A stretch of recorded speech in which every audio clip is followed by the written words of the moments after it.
Sekecil apapun kebaikan dan keburukan yang kita lakukan, demi Allah, semuanya pasti ada balasannya Bapak Ibu sekalian. Dan gak mungkin ini semuanya kita yakini kalau seandainya tidak kita beriman kepada hari kiamat Bapak Ibu sekalian. Bismillahirrahmanirrahim. Assalamualaikum warahmatullahi wabarakatuh.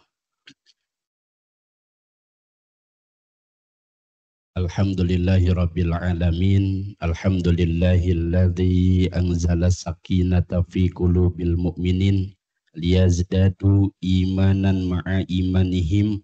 Asyhadu an la ilaha illallah wahdahu la syarikalah wa asyhadu anna sayyidana Muhammadan abduhu wa rasuluhu la nabiyya wa la rasula ba'da hatta yaumal qiyamah.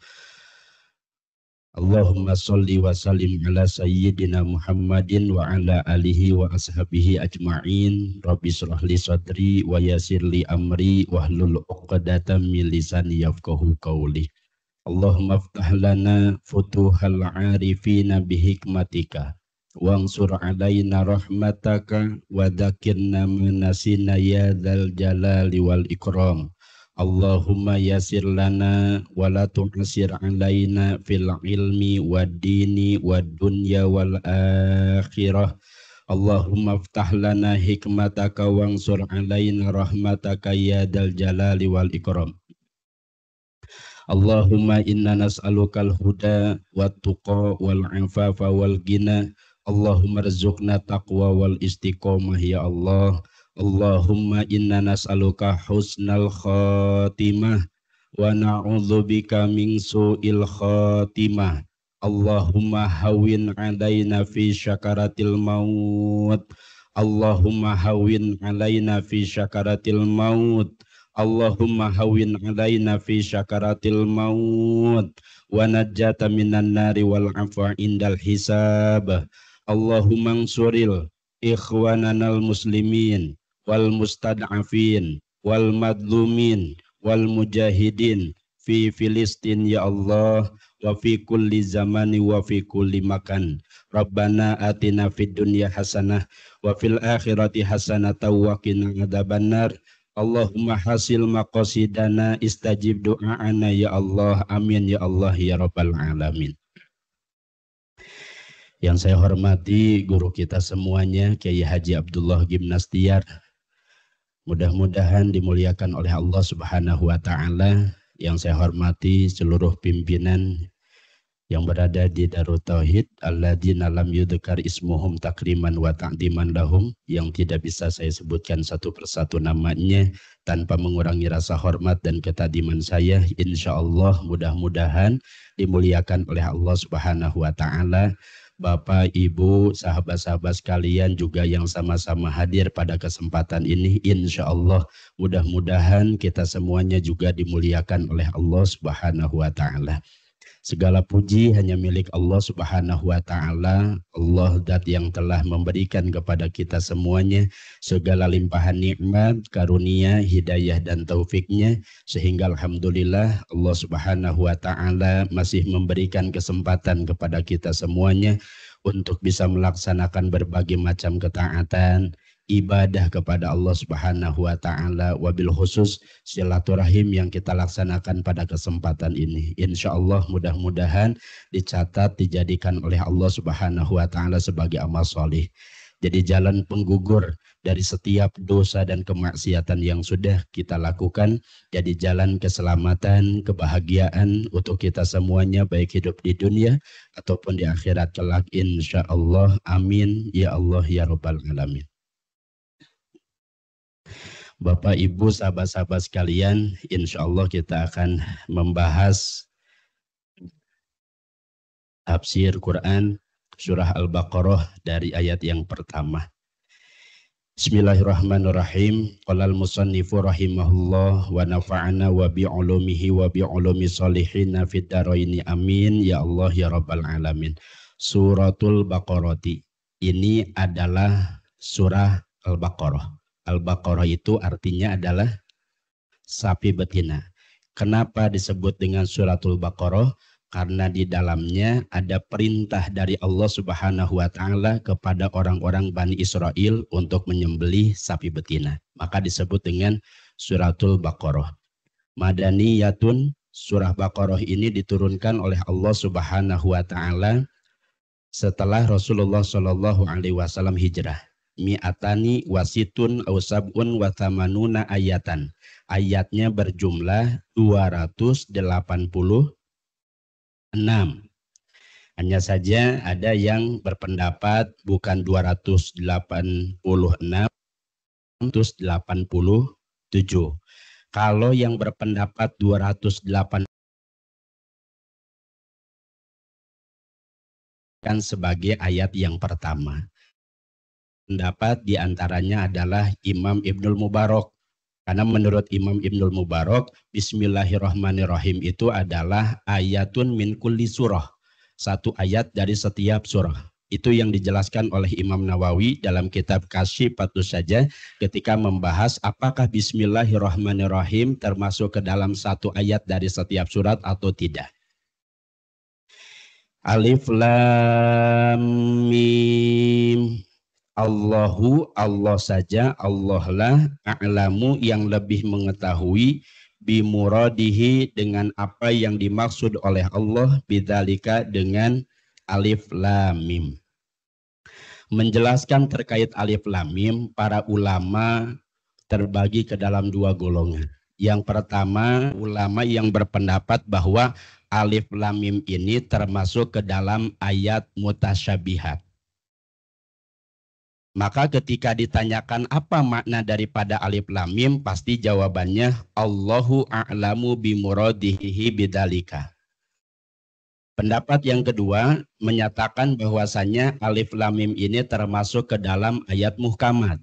Maka ketika ditanyakan apa makna daripada alif lam mim, maka Syekh Muhammad Sayyid Tantowi di dalam tafsir Al-Wasit beliau menjelaskan beberapa ulama yang memaknai alif lam mim. Yang pertama, ada ulama yang memaknai alifnya itu adalah Allah, lamnya itu Jibril, mimnya itu adalah Muhammad. Jadi Al-Quran ini adalah firman Allah Subhanahu wa ta'ala yang disampaikan melalui malaikat Jibril kepada Nabi Muhammad Sallallahu Alaihi Wasallam.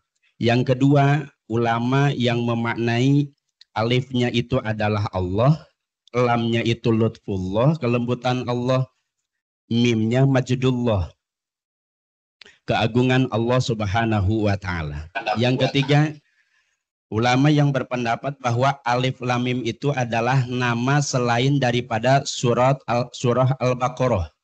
Jadi kalau disebutkan surah alif lam mim dalikal kitab, yang dimaksud adalah surah Al-Baqarah. Dan yang keempat, diawali dengan alif lam mim ini kata para ulama adalah lil ijab, untuk memunculkan keingintahuan orang yang mendengarkannya. Karena orang-orang kafir itu ahli syair, ahli bahasa Arab, ketika mendengar alif lam mim muncul keingintahuan daripada firman Allah Subhanahu wa taala. Dzalika ay hadzal kitabu la raiba fi. Dzalika ay hadza, ini alkitabu kitab, alladzi yang yaqra'u membaca, hu itu kitab, siapa? Muhammadun, Nabi Muhammad Sallallahu Alaihi Wasallam. Maksudnya adalah yang dibaca oleh Nabi Muhammad. La raiba, tidak ada keraguan. Syaka maksudnya adalah keraguan, fihi di dalamnya. Annahu sesungguhnya Alkitab, min indillahi benar-benar dari Allah. Wa jumlatun nafi, dan adapun jumlah nafi yaitu kalimat la raiba, khobarun itu jadi khobar. Mubtada'uhu adapun mubtadanya dalika yaitu lafaz dalika. Wal isyaratu, dan adapun isyarah bihi dengan menggunakan dalika, li ta'dimi adalah sebagai penghormatan. Bapak Ibu sahabat-sahabat sekalian, kita tahu bahwasanya dalika itu maknanya bukan ini, tapi sebetulnya maknanya adalah itu. Tapi dimaknai oleh para ulama, dalikal kitabu di sini dimaknai adalah ini adalah Alkitab. Kenapa begitu? Li ta'dimi, karena sebagai pengagungan, sebagai penghormatan. Sebagaimana yang dijelaskan oleh para ulama bahwasanya kalau kita merincikan kalimat dalika, lapad dalika, da itu asalnya dari hadza. Hadza itu ini. Lamnya lil bu'di, kapnya lil khotob. Jadi kalau misalkan dimaknai dalika ini adalah kitab yang jauh daripada apa yang kamu prasangkakan. Karena orang-orang kafir menganggap Al-Quran ini bukan buatan Allah Subhanahu wa Ta'ala, bukan dari Allah, tapi dianggap bahwa Al-Quran ini adalah buatan Nabi Muhammad Sallallahu Alaihi Wasallam. Maka digunakan lafaz dalikal kitab. La raiba, tidak ada keraguan. Bahkan roiba di sini bukan hanya sekedar keraguan, tapi tuduhan, hujatan yang memang tidak berdasar. Maka dijelaskan dalam ayat ini, fihi, di dalam Alkitab itu, annahum min indillahi. Sesungguhnya Alkitab yaitu Al-Quran benar-benar dari Allah Subhanahu wa Ta'ala. Hudan, khobarutani ayhadin. Hudan menjadi petunjuk. Khobarutani, hudan ini menjadi khobar yang kedua, ayhadin maksudnya adalah menjadi tuntunan. Untuk siapa? Lil muttaqina, untuk atau bagi orang-orang yang bertakwa, as-sairina, yang melaksanakan, yang berusaha ila takwa, menjadi orang yang bertakwa, bimtithalil awamiri, dengan menjalankan segala perintah, wajatina bin nawahi, dan menjauhkan diri dari segala yang dilarang. Litiko ihim, agar mereka terjaga bidalika, dengan takwa itu, annaro, daripada siksa api neraka jahanam. Hudan di sini adalah jama daripada hidayah. Jadi bukan hanya satu petunjuk saja. Berarti semua petunjuk ada di dalam Al-Quran. Untuk siapa? Lil muttaqina, bagi orang-orang yang bertakwa. Maka siapapun di antara kita yang ingin mendapatkan kesuksesan, semuanya sudah Allah sampaikan di dalam Al-Quran. Siapapun di antara kita yang ingin menjadi orang yang beruntung, Allah sudah sampaikan di dalam Al-Quran. Siapapun di antara kita yang ingin menjadi orang yang sukses baik di dunia ataupun di akhirat, Allah juga sudah sampaikan di dalam Al-Quran. Oleh karenanya digunakan kalimat hudan lil muttaqina. Dan kita tahu bahwa takwa itu adalah bimtitali awamirillah wajatina binawahihi, melaksanakan perintah Allah, menjauhi larangan Allah Subhanahu wa Ta'ala. Itu adalah takwa. Diperinci oleh siapa? Diperinci oleh Allah Subhanahu wa Ta'ala bahwa sifat daripada orang yang bertakwa itu alladzina yu'minuna, yaitu orang-orang yang beriman, yusaddiquna, yang membenarkan bil ghaibi, terhadap perkara yang gaib, bima, terhadap perkara goba yang tidak nampak, anhum, oleh mereka, minal ba'si, daripada al-ba'su, wal jannati, dan surga, wan nari, dan neraka. Jadi orang yang bertakwa itu disampaikan oleh Allah Subhanahu wa Ta'ala, yang pertama sifatnya adalah dia beriman, yakin dengan disertai tidak ada keraguan sedikit pun di dalamnya terhadap perkara-perkara yang gaib. Seperti apa? Al-Ba'su, bahwa semua manusia mulai dari nanti Nabi Adam sampai umat akhir zaman itu akan dibangkitkan oleh Allah Subhanahu wa Ta'ala. Dalam Quran surat Toha, Allah Subhanahu wa Ta'ala berfirman, minha khalaqnakum wa fiha nu'idukum wa minha nukhrijukum tarotan ukhra. Tina tanah anjeun di damel, kana taneuh dibalikeun, dina taneuh dikaluarkeun, dina waktu anu sejen. Dari tanah kita diciptakan, kemudian akan kembali ke tanah, yaitu meninggal dunia. Dari tanah akan dibangkitkan di waktu yang berbeda, bukan waktu dunia tapi waktu akhirat.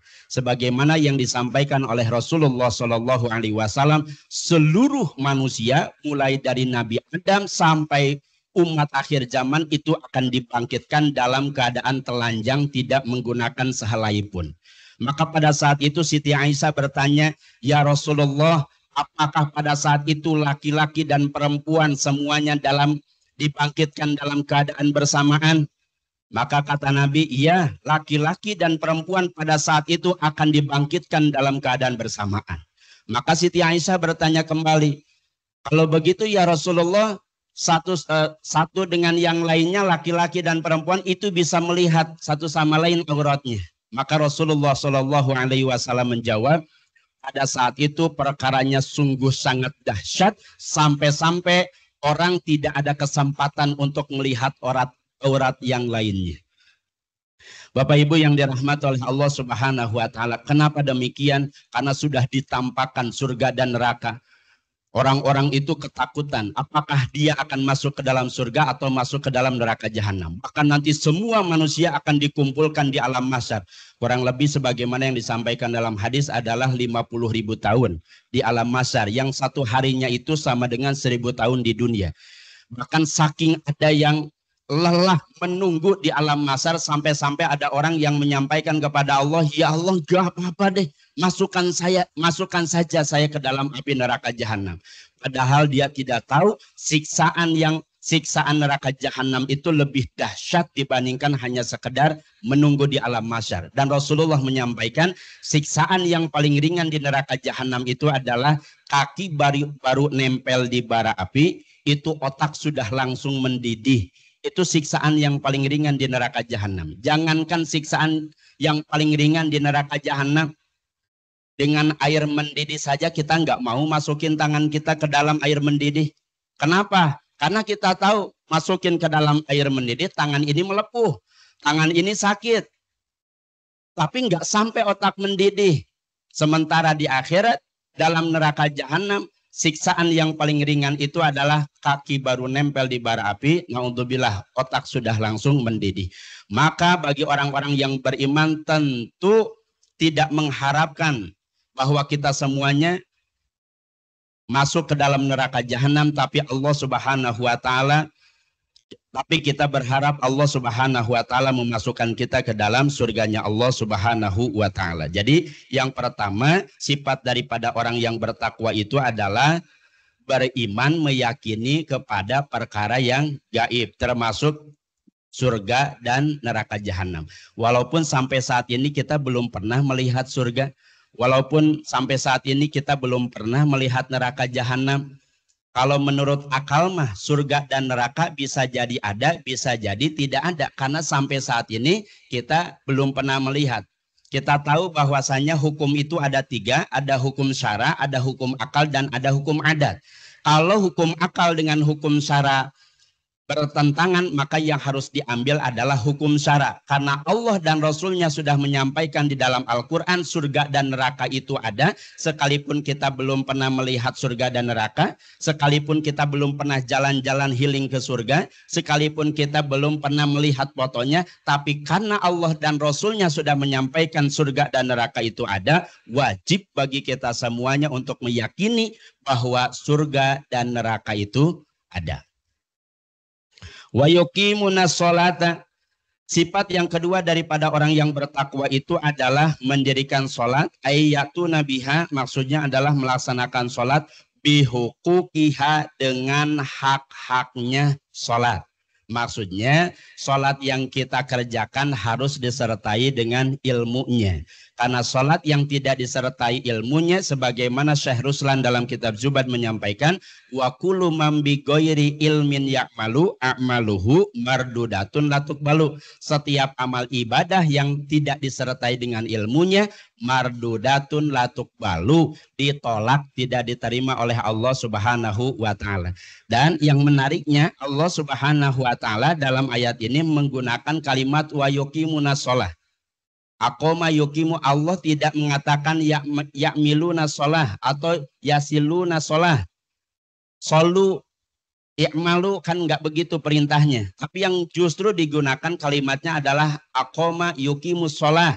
Ini menunjukkan bahwa sholat yang kita lakukan nggak bisa kalau seandainya tidak disertai dengan ilmunya. Imam Dahak menjelaskan hal yang demikian. Oleh karenanya ada peringatan yang disampaikan oleh Rasulullah Shallallahu Alaihi Wasallam kepada kita, kata Nabi, yati zamanun ala ummati yusalluna wala yusalluna, akan datang satu zaman nanti kepada umatku, yusalluna mereka mengira dirinya sholat, wala yusalluna padahal mereka tidak melaksanakan ibadah sholat. Bagaimana gambarannya? Yaitu orang yang sholat tapi tidak disertai dengan ilmunya. Oleh karenanya Imam Ghazali menyampaikan an-nasu kulluhum halka, semua manusia itu celaka, ilal alimuna kecuali orang yang memiliki ilmu. Wal alimuna kulluhum halka ilal amiluna, dan orang yang berilmu masih terkategorikan celaka kecuali orang yang mengamalkan ilmunya. Wal amiluna kulluhum halka ilal mukhlisuna, dan orang yang mengamalkan ilmunya pun masih terkategorikan celaka, ilal mukhlisuna kecuali orang-orang yang ikhlas dalam mengamalkan ilmunya. Mudah-mudahan Allah Subhanahu wa taala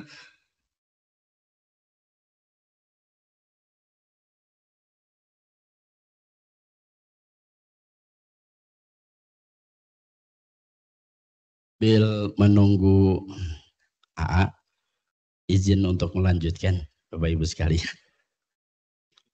Sampai mana tadi ya, Kak Agus? Mudah-mudahan apa ya? Oh ya,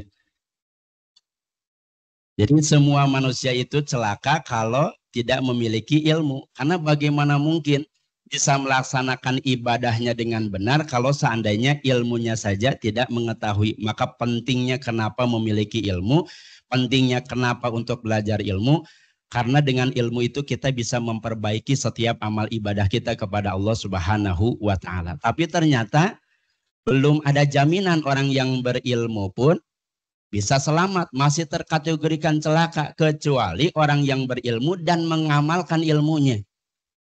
Begitupun ternyata orang yang mengamalkan ilmunya, orang yang beribadah pun belum ada janji dan jaminan.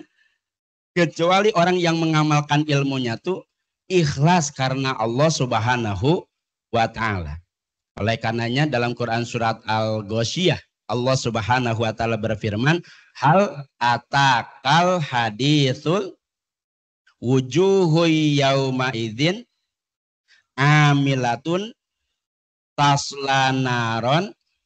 Hal ataka hadithul Ghasyiyah, apakah telah datang berita kepadamu tentang hari kiamat? Wujuhu yauma idzin khasyi'ah, yang pada hari itu banyak wajah yang tertunduk hina. Kenapa? Apakah mereka tidak melakukan kebaikan? Apakah mereka tidak melakukan ketaatan? Apakah mereka tidak melakukan ketakwaan kepada Allah Subhanahu wa taala? Enggak. Amilatun nasibah. Mereka melakukan ketaatan kepada Allah. Mereka melakukan ketakwaan kepada Allah Subhanahu wa taala. Mereka melakukan kebaikan. Taslanaron hamiyah, tapi tetap saja Allah Subhanahu wa taala masukkan ke dalam api neraka jahanam. Kenapa? Karena menurut Imam Ghazali termasuk Syekh Utsaimin bahwa amal ibadah yang dilakukannya itu tidak ikhlas karena Allah Subhanahu wa taala. Syekh Asyarqawi nanti menjelaskan dalam kitab Minahul Qudsiyah bahwa ikhlas itu terbagi ke dalam 3 bagian. 1, ikhlasul abidin, yang kedua ikhlasul muhibbin, dan yang ketiga adalah ikhlasul arifin. Ikhlasul abidin itu adalah seseorang yang melakukan amal soleh berharap janji dan jaminan yang sudah disampaikan oleh Allah Subhanahu wa taala. Kita melakukan amal ibadah supaya diberikan kemudahan oleh Allah Subhanahu wa taala.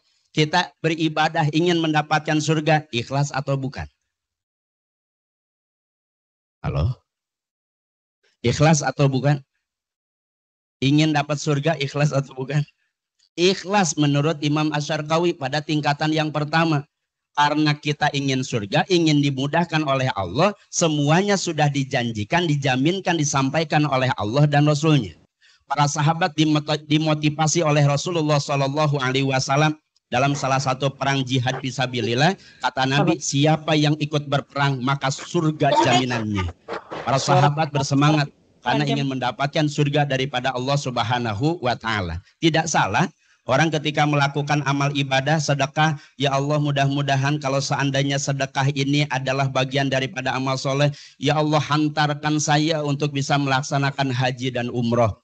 Enggak salah begitu, karena Allah yang memudahkan. Wa may yattaqillaha yaj'al lahu makhraja wa yarzuqhu min haitsu la yahtasib. Ya Allah, mudah-mudahan kalau seandainya ketakwaan yang saya lakukan ini adalah bagian daripada amal ibadah, ya Allah masukkan saya ke dalam surgamu ya Rabb. Tidak salah karena Allah yang menjanjikannya. Al jannatu uiddat lil muttaqin, bahwa surga itu disediakan bagi orang-orang yang bertakwa. Innalil muttaqina mafaza, sesungguhnya bagi orang-orang yang bertakwa itu adalah mafaza, yakni adalah surganya Allah Subhanahu wa taala. Wali anna marji'a muslimin li jananihi wali anna marji'a kafirin li jahannama. Pembalikan jalma muslimin kasawargana, kembalikan jalma kafirin kanarakana. Sudah disampaikan oleh Allah dan Rasulnya bahwa kembalinya orang-orang yang beriman bertakwa adalah surganya Allah Subhanahu wa taala, dan kembalinya orang-orang kafir adalah neraka jahanam. Sudah ada? Belum? Lanjutkan. Bapak Ibu, sahabat-sahabat yang dimuliakan oleh Allah Subhanahu wa taala. Oleh karenanya, kalau seandainya kita melakukan amal ibadah, niatnya pengen Allah mudahkan, mangga dah itu mah sudah disampaikan oleh Allah dan Rasulnya. Maka menurut Imam Asy-Syarqawi, itu termasuk ke dalam tingkatan ikhlas yang pertama. Yang kedua adalah ikhlasul muhibbin, yaitu ketika kemudian dia melakukan amal ibadah nggak mengharapkan apapun. Yang dia harapkan adalah pokoknya ridho Allah Subhanahu wa taala. Ada dulu salah seorang waliullah perempuan yang bernama Rabi'atul Adawiyah. Ya Allah, kalau seandainya saya melakukan amal ibadah karena takut ke dalam neraka jahanam, masukkan saya ke dalam neraka jahanam.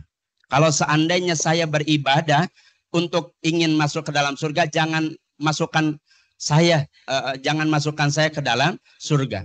Jadi yang kemudian diharapkan itu adalah pokoknya ridhonya Allah Subhanahu wa taala saja. Kalau seandainya sudah dapat ridhonya Allah, mau berada di neraka jahanam juga, ya tidak akan merasakan bagaimana panasnya api neraka jahanam. Siapa malaikat yang menjaga pintu neraka jahanam? Malaikat penjaga neraka? Malik. Merasakan bagaimana panasnya siksa api neraka jahanam tidak? Bahkan dalam hadis kan ribuan mil itu sudah kerasa bagaimana panasnya.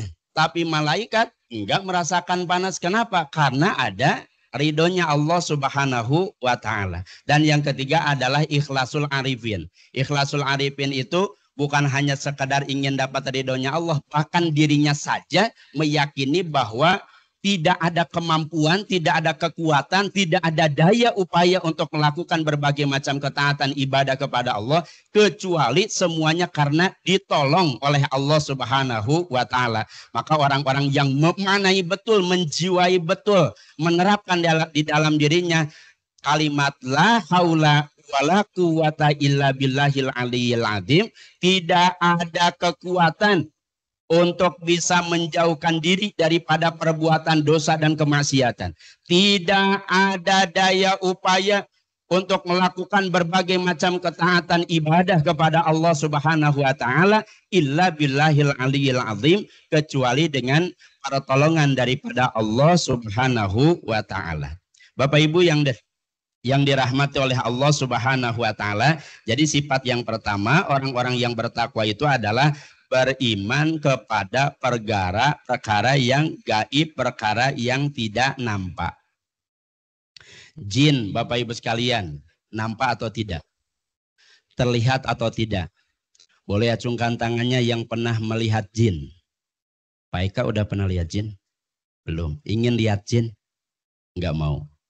Bapak Ibu ada yang pernah lihat jin? Jin itu adalah sesuatu yang tidak nampak. Jadi kalau ada jin yang menampakkan diri, itu jin yang nggak ada kerjaan. Lebih nggak ada kerjaan lagi manusia yang cari-cari jin. Udah tahu tidak nampak, ini malah dicari-cari. Bapak Ibu yang dirahmati oleh Allah Subhanahu wa taala, yang kedua sifatnya adalah wa yuqimunas shalah, yaitu mendirikan salat. Bapak Ibu yang dirahmati oleh Allah Subhanahu wa taala, oleh karenanya dalam Quran surat Al-Ankabut ayat ke-45 Allah sampaikan innas sholata tanha anil fahsya, sesungguhnya sholat itu bisa mencegah daripada perbuatan keji dan munkar. Pertanyaannya, banyak orang yang melakukan amal ibadah sholat tapi tidak bisa mencegah daripada perbuatan keji dan munkar. Kenapa Bapak Ibu sekalian? Apakah tidak sama dengan janji yang disampaikan oleh Allah Subhanahu wa taala? Tidak, karena boleh jadi ketika kita sholat, sholatnya tidak disertai dengan ilmunya. Makanya benar sebelum kalimat inna sholata tanha anil fahsya'i wal munkar, ada kalimat yang Allah sisipkan sebelumnya adalah aqimis sholah, dirikanlah olehmu sholat. Lagi-lagi dengan menggunakan aqimis sholah. Bahkan ada salah seorang sahabat yang kemudian datang kepada Rasulullah Shallallahu Alaihi Wasallam, ya Rasulullah, sampaikan kepadaku amalan yang bisa menyelamatkan aku daripada neraka jahanam dan memasukkan aku ke dalam surga. Maka Rasulullah Shallallahu Alaihi Wasallam mengatakan diantaranya adalah wa tuqimus shalah, dirikanlah olehmu sholat. Lagi-lagi dengan menggunakan kalimat wa tuqimus shalah. Ini menunjukkan, menekankan kepada kita bahwa amal ibadah sholat itu harus disertai dengan ilmunya.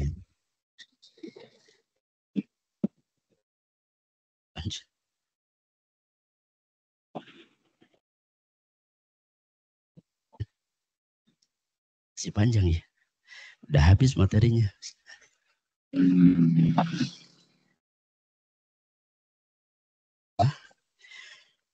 Baik, kita lanjutkan Bapak Ibu sekalian. Wa yuqimunas sholata wa mimma, dan beriman terhadap perkara, wa mimma, dan terhadap sebagian perkara rozaqnahum, yang telah kami berikan rezeki kepada mereka. A'toina maksudnya adalah yang telah kami berihum kepada mereka, yungpikuna, mereka nafkahkan fi ta'atillahi, di jalan ketaatan kepada Allah Subhanahu wa taala. Dan sifat yang ketiga daripada orang-orang yang bertakwa itu yang senantiasa berinfak. Ada infak, ada sedekah Bapak Ibu sekalian. Yang saya pahami bahwa infak itu lebih kepada materi. Sementara sedekah itu bukan hanya sekedar materi, tapi semua kebaikan itu juga bagian daripada sedekah. Senyum adalah sedekah. Makanya sebetulnya yang lebih pas ketika kemudian ada kotak amal itu ditulis bukan sedekah tapi kotak infak, bukan kotak sedekah. Karena kalau kotak sedekah orang lewat hanya disenyumin aja itu udah cukup, begitu ya. Tapi kalau infak itu biasanya lebih kepada materi Bapak Ibu sekalian. Nah, kita tahu bahwa sedekah atau infak ini adalah salah satu di antara amalan yang luar biasa, yang mana Rasulullah Shallallahu Alaihi Wasallam dalam salah satu hadisnya menjanjikan orang yang senantiasa berinfak, bersedekah, maka insya Allah akan mendapatkan janji dan jaminan wafat dalam keadaan husnul khotimah. Dalam Quran surat Al-Munafikun ayat ke-10, Allah Subhanahu wa taala berfirman, laula akhartani ila ajaling qarib. Orang-orang yang sedang syakaratul maut itu meminta kepada Allah waktu dengan waktu yang sebentar saja. Untuk apa? Pak sodako, untuk bersedekah. Pertanyaannya, kenapa yang diminta sedekah? Bukan untuk melaksanakan ibadah sholat, bukan untuk melaksanakan puasa, bukan untuk melaksanakan ibadah haji, tapi justru yang dikatakan yang diminta adalah Pak sodako, untuk bersedekah. Imam Ibnul Qayyim Al-Jauziyah menanggapi, menjelaskan bahwa disebut sedekah satu karena sedekah bisa menjadi jalan seseorang wafat dalam keadaan husnul khotimah. Yang kedua, dengan sedekah, dengan infak itu menjadi lampu penerang di alam kubur. Yang ketiga, yang banyak nanti dilewati pintu surga itu adalah pintu asyakhoya yang dilewati oleh orang-orang dermawan. Dan yang keempat, sedekah itu ciri atau tanda bahwa amal ibadah seseorang itu diterima oleh Allah Subhanahu wa taala. Dan harta itu adalah salah satu yang paling sulit nanti dihisab di akhirat. Dari mana dan dikemanakan. Maka beruntunglah siapapun di antara kita hamba-hamba Allah yang senantiasa menyedekahkan sebagian hartanya di jalan Allah Subhanahu wa taala, karena sekalipun kita meninggal dunia, pahalanya mah terus akan tetap mengalir untuk kita semuanya. Bahkan ada salah satu kisah terkait sedekah, bahwa ada seorang ibu yang ditinggalkan mati anaknya, anak perempuannya. Maka sehari-hari si ibu ini merasa galau. Galau karena memikirkan bagaimana kondisi anak perempuannya di alam kubur. Apakah mendapatkan keselamatan atau justru disiksa oleh Allah Subhanahu wa taala. Maka seorang ibu ini kemudian datang kepada salah seorang ulama yang bernama Imam Al-Hasan. Kemudian meminta arahan, meminta petunjuk dari Imam Al-Hasan agar Allah Subhanahu wa taala bisa memperlihatkan kepadanya bagaimana kondisi anaknya yang berada di alam kubur. Akhirnya kemudian diberikan arahan oleh Imam Al-Hasan, dilakukan oleh si ibunya. Maka dengan kuasanya Allah Subhanahu wa taala, si ibu ini kemudian diperlihatkan melalui mimpinya bahwa anaknya sedang disiksa oleh Allah Subhanahu wa taala di alam kubur. Akhirnya datang lagi kepada Imam Al-Hasan dan menceritakan bagaimana yang terjadi di dalam mimpinya. Maka kemudian Imam Al-Hasan menyampaikan satu amal, memberikan arahan untuk melaksanakan satu amalan yang kalau seandainya amalan ini dilaksanakan, insya Allah mudah-mudahan amalan ini bisa menyelamatkan putrinya di alam kubur. Maka si ibu ini melakukan amalan sebagaimana yang diberikan arahan oleh Imam Al-Hasan. Selang beberapa hari ternyata Imam Al-Hasan yang bermimpi. Di dalam mimpinya Imam Al-Hasan bertemu dengan salah seorang perempuan yang sedang duduk di atas kursi singgasana yang dimuliakan oleh Allah Subhanahu wa taala. Maka kemudian seorang perempuan itu dalam mimpinya bertanya kepada Imam Al-Hasan, "Ya Syekh, apakah engkau mengenalku?" Kata Imam Al-Hasan, "Siapa engkau?" "Aku adalah seorang anak dari ibu yang datang kepadamu meminta amalan." Kata Imam Al-Hasan, "Kok kenapa berbeda kondisinya? Informasi dari ibumu engkau sedang disiksa oleh Allah Subhanahu wa taala, tetapi justru engkau sedang berada di atas singgasana yang dimuliakan oleh Allah Subhanahu wa taala." Maka kata perempuan tersebut, "Benar. Awalnya aku disiksa oleh Allah Subhanahu wa taala, tapi karena amalan yang kau berikan kepada ibuku mengamalkannya, maka dengan keagungan Allah Subhanahu wa taala, Allah memuliakan saya." Kira-kira amalan apa yang dimaksud? Amalan sedekah, Bapak Ibu sekalian, amalan berinfak. Makanya tidak heran Rasulullah Shallallahu Alaihi Wasallam menyampaikan dalam hadisnya, apabila manusia anak Adam itu meninggal dunia, semua amalannya terputus kecuali tiga, diantaranya adalah sodakotin jariyatin. Menurut Imam Ar-Rafi'i, sodakotin jariyatin di sini juga adalah termasuk ke dalam wakaf. Jadi wakaf, sedekah, infak, insya Allah itu semuanya akan menjadi jalan keselamatan kepada orang-orang yang sudah meninggal dunia. Maka salah satu di antara bakti kita kepada orang tua yang sudah meninggal dunia adalah kita punya harta, kita punya tanah, kita infakkan dan niatkan untuk siapa? Untuk orang tua, maka insya Allah pahalanya akan terus mengalir kepada orang tua yang sudah meninggal dunia. Saya termasuk salah satu di antara orang yang yakin bahwasanya ketika meninggal dunia, kemudian kita bersedekah diniatkan kepada orang yang meninggal dunia, pahalanya itu ngalir, Bapak Ibu sekalian. Bapak Ibu yang dirahmati oleh Allah Subhanahu wa taala, maka ini adalah salah satu di antara sifat orang yang bertakwa, termasuk amalan yang menjadi jalan seseorang wafat dalam keadaan husnul khotimah dan diselamatkan oleh Allah Subhanahu wa taala daripada siksa kubur. Imam Abu Hamid dalam kitab Tanbihul Ghafilin, beliau berpendapat yang pendapatnya dikutip oleh Imam Faqih Abu Lais As-Samarqandi. Beliau menyampaikan, man aroda ayan jua min adabil qabri, barang siapa yang ingin selamat daripada azab kubur, fa'alaihi arba'atu asya'a, fa'alaihi ayyulazima arba'atu asya'a, maka wajib baginya melaksanakan 4 perkara. Bapak Ibu sekalian, apa 4 perkara yang dimaksud yang menjadi jalan kita bisa selamat daripada siksa kubur? Yang pertama, Bapak Ibu, menurut Imam Abu Hamid adalah wa qiraatul Qur'ani, membaca Al-Quran. Yang kedua adalah wa kasratu tasbih, yaitu memperbanyak tasbih atau memperbanyak zikir. Dan yang ketiga adalah dengan cara wa kasratu sodakoti, dengan cara memperbanyak sedekah. Bapak Ibu sekalian, membaca Al-Quran, zikir, kemudian sedekah. Satu lagi,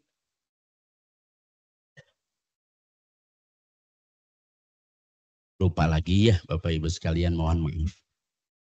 Membaca Al-Quran, memperbanyak zikir, memperbanyak sedekah.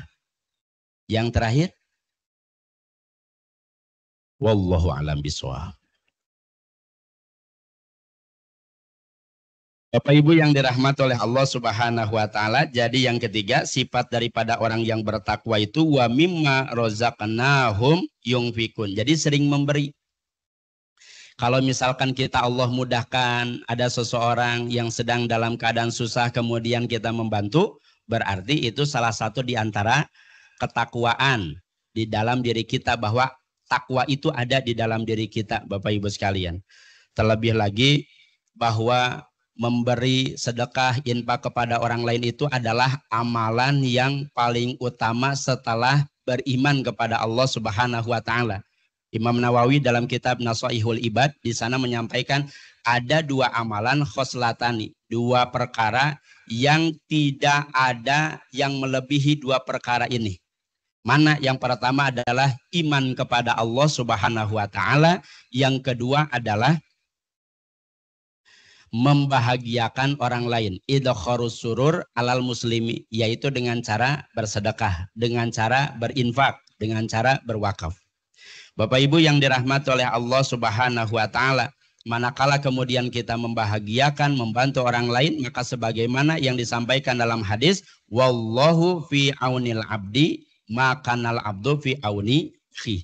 Allah Subhanahu wa taala akan senantiasa menolong hambanya selagi hambanya menolong saudaranya. Bahkan Imam Ali kalau tidak salah di sini sudah disampaikan, Imam Ali juga menyampaikan kalau seandainya kita membantu orang lain, setiap kita membantu orang lain itu Allah kumpulkan lutfun. Lutfun itu adalah kasih sayang dari Allah Subhanahu wa taala. Kalau seandainya kemudian kita sedang dihadapkan masalah, tiba-tiba masalah yang kita hadapi selesai aja begitu aja misalkan. Itu boleh jadi karena amalan yang kita lakukan, membantu orang lain, kemudian Allah kumpulkan lutfun. Lutfun itu kemudian diberikan oleh Allah Subhanahu wa taala manakala kemudian kita dihadapkan dengan masalah. Itu yang disampaikan oleh Sayyidina Ali. Walladzina yu'minuna bima unzila ilaika.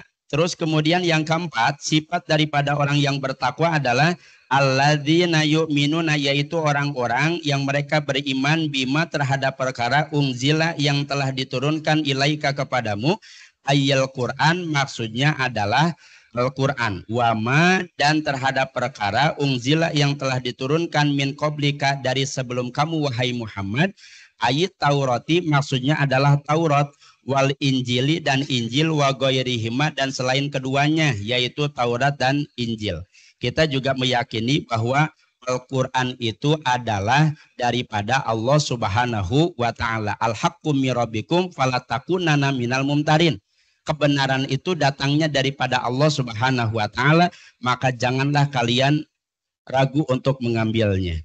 Jadi salah satu di antara sifat daripada orang yang bertakwa selanjutnya adalah meyakini, beriman terhadap apa yang telah diturunkan oleh Allah Subhanahu wa taala, yakni Al-Qur'an, termasuk juga Taurat, Injil, Zabur dan selainnya. Wabil akhirati, dan kepada akhirat, hum mereka yukinuna, mereka meyakini, ai ya'lamuna, maksudnya adalah mereka mengetahui. Termasuk Bapak Ibu sekalian, salah satu sifat daripada orang yang bertakwa adalah meyakini adanya akhirat, meyakini adanya alam setelah adanya setelah alam dunia, Bapak Ibu sekalian. Nah, ada sebagian ulama Bapak Ibu yang menyampaikan bahwa iman kepada Allah saja nggak cukup, tapi harus disertai dengan iman kepada hari akhir, iman kepada hari kiamat. Maka kalau seandainya kita melihat, kita coba memperhatikan dalam hadis ketika Allah menyampaikan mangkana yu'minu billahi, selalu disandarkan kepada hari kiamat. Mangkana yu'minu billahi wal yaumil, selalu disandarkan begitu. Setiap kali, orang siapa yang beriman kepada Allah dan kepada hari kiamat, karena harus balance. Jadi bukan hanya sekedar yakin saja kepada Allah Subhanahu wa taala, Allah zat yang maha melihat, Allah zat yang maha menyaksikan, Allah zat yang maha mengetahui setiap aktivitas ibadah yang kita lakukan. Dan di antara hamba-hamba Allah ada yang melakukan amal soleh, dirinya merasa bahwa dilihat oleh Allah Subhanahu wa taala, tapi tetap saja melakukan dosa dan kemaksiatan. Maka kata para ulama ini harus balance dengan wabil yaumil akhirah, harus juga beriman kepada hari akhirat. Kenapa? Karena supaya ada rasa khauf, supaya ada rasa takut di dalam dirinya, manakala kemudian dia melakukan berbagai macam dosa dan kemaksiatan, ada konsekuensi yang nanti Allah Subhanahu wa taala akan berikan kepadanya. Wa may ya'mal mithqala dzarratin khairan yarah wa may ya'mal mithqala dzarratin, sekecil apapun kebaikan dan keburukan yang kita lakukan, demi Allah semuanya pasti ada balasannya Bapak Ibu sekalian. Dan gak mungkin ini semuanya kita yakini kalau seandainya tidak kita beriman kepada hari kiamat Bapak Ibu sekalian. Sebagaimana tadi disampaikan bahwa kata Nabi, siksaan yang paling ringan di neraka jahanam itu adalah kaki baru nempel di bara api, otak sudah langsung mendidih. Itu salah satu di antara motivasi untuk kita semuanya melakukan berbagai macam ketaatan, ibadah kepada Allah Subhanahu wa taala Bapak Ibu sekalian. Menjauhkan diri kita sekuat tenaga daripada apa yang dilarang oleh Allah Subhanahu wa taala. Bapak Ibu yang dirahmati oleh Allah Subhanahu wa taala, itu saja barangkali yang bisa disampaikan, kurang lebihnya mohon maaf, mudah-mudahan ada manfaatnya. Wassalamualaikum warahmatullahi wabarakatuh. Waalaikumsalam warahmatullahi wabarakatuh. Terima kasih banyak Ustadz. Ya, baik, selanjutnya adalah tausiah dari guru kita. Untuk itu siap-siap untuk sahabat-sahabat semuanya, pada Gurunda dipersilakan. Terima kasih. Tiba saatnya kajian bersama Pak Agim. Cukup. Makin simpel, makin aman. Setiap patah kata pasti akan dihisab. Assalamualaikum warahmatullahi wabarakatuh. Alhamdulillahirabbil alamin. Alladzi khalaqal